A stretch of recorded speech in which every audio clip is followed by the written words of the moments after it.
아합의 아들 70명이 사마리아에 있는지라.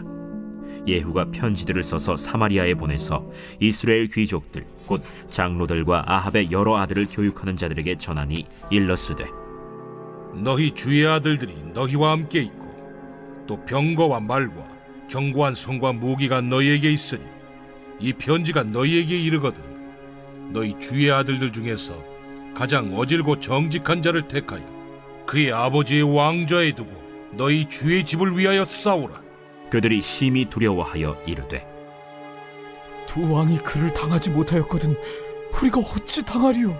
하고 그 왕궁을 책임지는 자와 그 성읍을 책임지는 자와 장로들과 왕자를 교육하는 자들이 예후에게 말을 전하여 이르되, 우리는 당신의 종이라.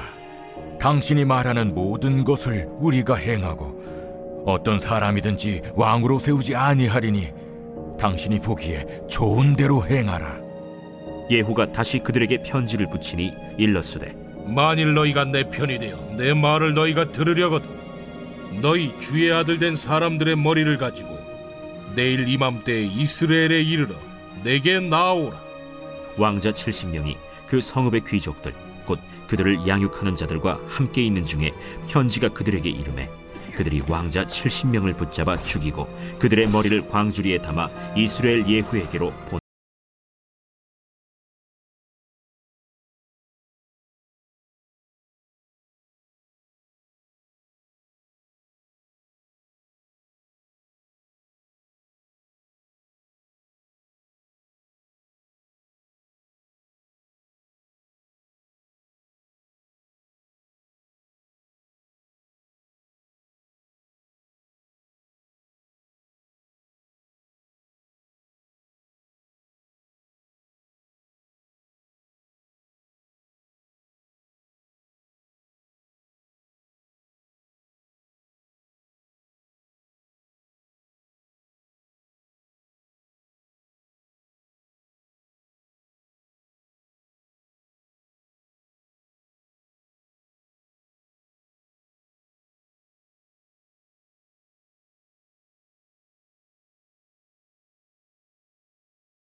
오늘 말씀은 하나님의 철저한 심판이라는 제목으로 함께 말씀을 나누겠는데요.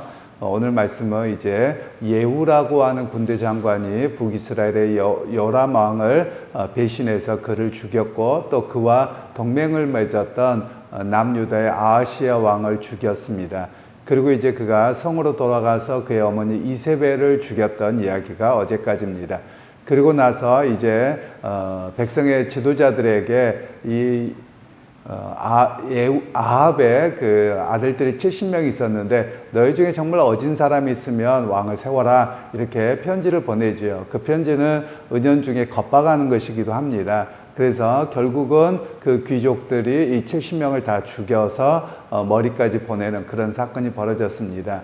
그리고 나서 이제 이 예후가 또 어느 곳을 가다가 이 남유다의 그 형제간들을 보게 됩니다. 남유다의 아하시야 형제간을. 그래서 어떤 일이냐라고 자초지종을 물었더니 아하시야의 형제들인 것을 알고 그들을 또한 죽였던 사건이 일어납니다. 그리고 나서 이제 여호나답이라는 사람을 만나서 내가 여호와의 열심으로 이렇게 모든 악한 자들을 제거하겠다 이런 이야기를 함께 하고 동맹을 맺는 그런 사건이 오늘 이야기의 전말입니다. 여기에서 우리가 두 가지를 좀 살펴볼 수 있겠는데요. 하나님께서는 엘리야 선지자를 통해서 하신 말씀을 그대로 다 이루었다. 오늘 성경은 그렇게 기록하고 있지요. 그러니까 역사는 시간 뒤에 평가입니다. 그래서 이것이 어떤 그의 정당성이나 옳음을 다 이야기하는 것은 아니고 엘리야의 선지자를 통해서 그들의 악함, 우상 숭배, 그리고 불의가 판을 치는, 그리고 온갖 거짓과 탐욕으로 가득 차 있는 그 시대에 대한 하나님의 심판이 이루어졌다라는 것을 이야기를 합니다. 물론 이 말씀이 오늘날도 동일하게 그러하냐라고 이야기한다면 우리의 어떤 전쟁과 개인의 고난과 이런 것들을 모두 여호와의 심판으로 이해할 수 있는 것은 아닙니다. 그렇게 해석해서도 아니 됩니다. 또 그 시대 상황에 하나님께서 그들을 하나님의 백성으로 부르셔서 했던 상황이기 때문에 조금 다른 상황이라고 이야기를 할 수 있겠습니다. 그러나 우리가 기억할 것은 하나님께서 말씀하신 바는 꼭 그대로 이루신다라는 것을 이야기를 하고 있고요. 그리고 또 하나는 예후에 대한 평가를 우리가 좀 할 필요가 있는데요. 예후는 자기가 어떤 일들을 해놓고 정당성을 부여하려고 합니다. 그 정당성을 부여가 뭐냐면 나는 여호와의 열심으로 했다, 이렇게 이야기를 하는 겁니다. 그리고 엘리야 선지자가 말씀하신 것을 나는 듣고 그대로 시행한 것뿐이다, 이렇게 이야기를 합니다. 그러나 그가 여호와를 향한 열심이 올바른 것은 아니고요. 그 여호와를 향한 열심이 도가 지나쳐서 수많은 악행을 저지른 모습이 사실은 예후의 모습입니다. 그러니까 나중에 또 보겠습니다만 예후에 대한 평가가 성경에서 하나님의 긍정적인 평가로 말씀하고 있지는 않습니다. 그렇기 때문에 오늘 우리가 어떤 일을 하더라도 하나님에 대한 열심이 바르게 되지 아니하면 그것을 잘못 악용하게 되는 경우가 있음을 이야기를 합니다. 우리가 보통 역사 속에서도 그런 이야기를 하곤 합니다. 대표적인 경우가 12세기에서부터 15세기까지 있었던 십자군 전쟁이 그러합니다. 십자군 전쟁은 무엇이냐면 이 예루살렘을 중심으로 한 곳에 지금 이제 그 이슬람 족속들이, 특히 이제 그 터키 사람들인데요. 그 사람들이 이 아랍 사람들과 함께해서 예루살렘을 점령합니다. 그러니까 당시에 이제 로마는, 이탈리아를 중심으로 하는 서로마는 무너져 있었고요. 그리고 이 동쪽에 있는 그 지금의 터키 땅이지요. 거기를 동로마 제국이라고 했었는데 여기도 점점점 터키의 사람들, 오스만 투르크 제국이라고 하는데 이 사람들에 의해서 계속 나라가 무너져 가는 겁니다. 그런데 이 서로마 제국은 기독교화가 되어서 교황을 중심으로 해서 똘똘 뭉쳐 있는 그런 사회가 되었습니다. 그래서 그쪽에 편지를 보내서 두 가지를 요청하지요. 하나는 예루살렘이 교회로 회복되도록 이슬람 세력으로부터 벗어나도록 하고 성지순례를 가는데 우리가 어려움 없도록 합시다 라고 하는 그 이유와, 그리고 동로마 제국이 어려움을 겪고 있으니까 우리를 도와주십시오 라는 편지를 보내고 그것에게 사람들이 많이 이렇게 이해가 되어서 유럽의 전 나라들의 기사들이 참여를 합니다. 그런데 그것이 참여하면서 처음에는 거룩함이었습니다. 근데 시간이 지나면 지날수록 탐욕과 온갖 것으로 포장되어져 있는 그 역사가 십자군 전쟁입니다. 결국 그 십자군 전쟁의 폐해가 정말 막대하거든요. 그래서 오늘 사실 이런 이야기를 볼 수 있습니다. 우리가 이슬람 그러면 우리는 사실 관계가 없는 사람들이어서 이슬람이 나빠라고 쉽게 이야기를 하지만 이슬람과 기독교의 역사는 정말 오랫동안 서로가 이렇게 자기들의 잘못된 욕심으로 인해서 죽이고 빼앗고 했던 역사입니다. 그래서 이것이 오랫동안 1000년 이상 되어져 있는 그런 앙금의 모습이기도 합니다. 이것은 잘못된 열심으로 인한 결과이기도 하고요. 또 우리나라에서도 이런 경우가 종종 있었습니다. 특히 우리나라에서는 6.25 때 그렇습니다. 6.25 전쟁 때 기독교의 잘못된 열심의 모습이 좀 나타나기는 합니다. 그 대표적인 사건이 우리가 최근에 많이 뉴스가 보도가 됐습니다만 제주도 4.3 사건이 그렇습니다. 저희가 배울 때는 폭동 사건으로만 배웠습니다만 그러나 최근에는 밝혀진 내용들을 보면 꼭 폭동만 있었던 것은 아니고 그들에 대한 억압을 굉장히 심하게 했던 내용들이고요. 또 거기에 보면 서북청년단이라고 해서 서울에 있는 모 교회를 중심으로 그들이 가서 만행을 저지릅니다. 그러니까 교회가 잘못된 일들을 행한 것이지요. 왜 그러냐면 그냥 우리가 특히 이제 북한 쪽에서 내려오신 실향민들을 중심으로 한 교회들이었는데 그들은 공산당이 싫어요죠. 그러니까 무조건 빨갱이라고만 하면 무조건 다 죽여야 된다. 이게 너무 지나쳐버린 겁니다. 사실 기독교적 관점은 아니죠. 기독교에서 성경에서 말씀하고 있는 것은 그 사람이 빨갱이냐 민주주의자냐 별로 중요하지 않습니다. 오히려 기독교인의 관점은 누구든지 예수를 믿고 변화되어야 되고 모두를 끊어 안아야 된다는 개념이지 어떤 정치적인 이념으로 사람을 함부로 대해서는 아니 된다는 것이 성경적인 관점이거든요. 그런데 그들이 실향민들을 중심으로 한 그 모임들이 이것이 조금 더 심해지니 기독교의 이름으로 하나님의 이름으로 좀 심한 정도가 아니죠. 입에 차마 담을 수 없는 처참한 모습을 실제로 연출해 버리기까지 합니다. 바로 이것이 뭐냐면 자기의 어떤 열심을 하나님의 이름으로 행하는 악의 모습을 이야기합니다. 오늘 성경에서 예후의 모습이 그랬고요. 또 앞에 말씀드린 것처럼 역사에서 십자군 전쟁과 우리나라 서북 청년단의 모습이 그러합니다. 그래서 사실은 우리가 그리스도인들이 바른 신앙을 가져야만 합니다. 하나님이 내게 어떤 확신을 주셨다고 해서 무조건적으로 하는 것이 아니라 과연 이것이 옳은 일인지 확인하고 그리고 정말 내 욕심 또는 내 열심이 지나친 것은 아닌지를 특별히 우리가 잘 살필 필요가 있습니다. 어떤 면에서 그러하냐면 이런 전쟁의 때에 특히나 더 그러합니다. 그래서 이런 전쟁의 모습은요, 여기에만 있었던 게 아니라 유럽의 1차 세계대전, 2차 세계대전에 다 나타납니다. 그래서 우리가 보통 아시는 것처럼 2차 세계대전을 일으켰던 독일에서도 마찬가지입니다.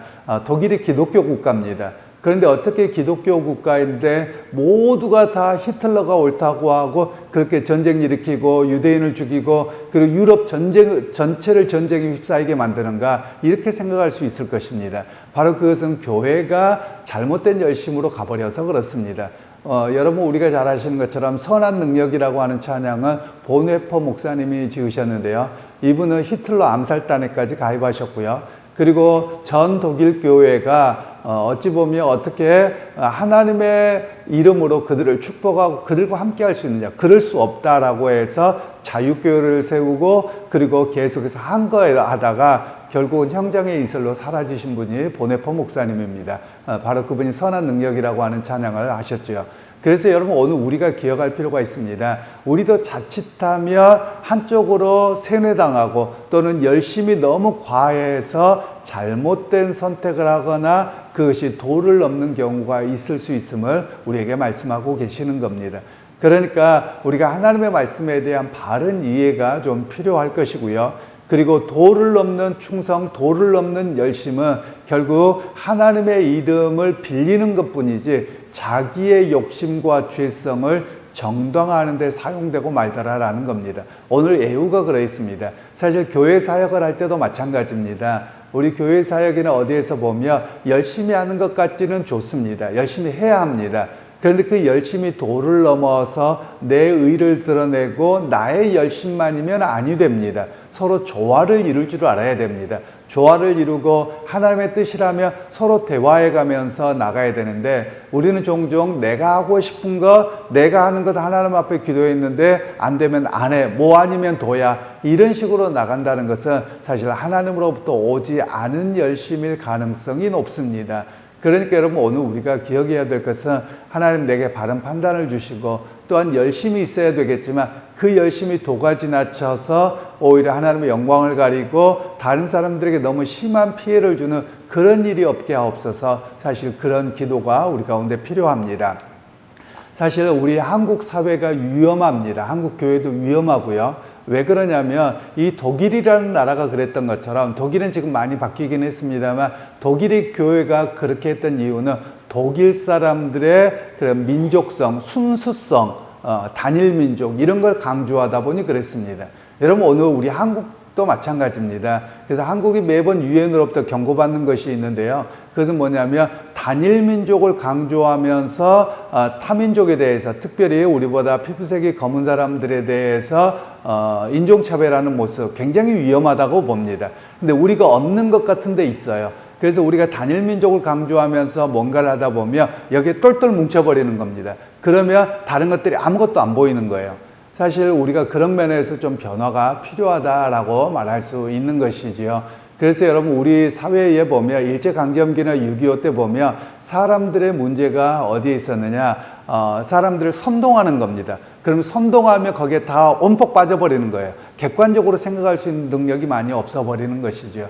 최근 들어서 보면 그런 현상이 더 크게 나타나는 것은 아닌가. 정치적인 이슈 때문에 또는 그 외에 다른 것 때문에 너무 크게 나타나는 것은 아닌가. 사실 이런 생각이 들곤 합니다. 그래서 오늘 성경은 말씀하고 있는 것이 어떤 자기의 열심이 너무 과해서 하나님의 이름으로 악행을 행하는 것은 옳지 않다라는 겁니다. 그래서 교회 안에서도 우리가 사명을 감당할 때 서로 조화를 이루고 배려하고 함께하는 모습이어야지 어떤 자기의 과도한 열심으로 오히려 어떤 공동체를 깨뜨리고 공동체의 여러 사람들을 아프게 한다. 이건 올바른 모습이 아니다라는 것으로 우리에게 적용할 수 있는 말씀입니다. 그러게 여러분 오늘 또 우리가 주님의 뜻을 의지하고 살아가기에 서로 여러분의 삶의 자리에서 또는 가정에서 교회 공동체 안에서 조화를 이루고 배려하는 자리에서는 그런 좀 넉넉한 그런 하나님의 사람들이 다 되시기를 주님의 이름으로 축원합니다. 하나님 오늘 또 예후의 과도한 열심이 하나님의 이름을 그가 이야기하고 있지만 오히려 그의 과도한 열심이 잘못된 것이라는 성경의 평가를 봅니다. 하나님 오늘 우리도 내가 주신 열정이 있지만 그 열정이 너무나도 과해서 조화를 이루지 못하고 내 주장만 하다 보면 갈등이 일어나고 아픔들과 상처들이 납니다. 하나님 그러하기에 우리가 정말 깨어있어서 함께 조화를 이루게 하시고 배려할 수 있는 자리에 서게 되는 그런 우리 모습들이 되게 하옵소서. 예수님의 이름으로 기도하옵나이다. 아멘.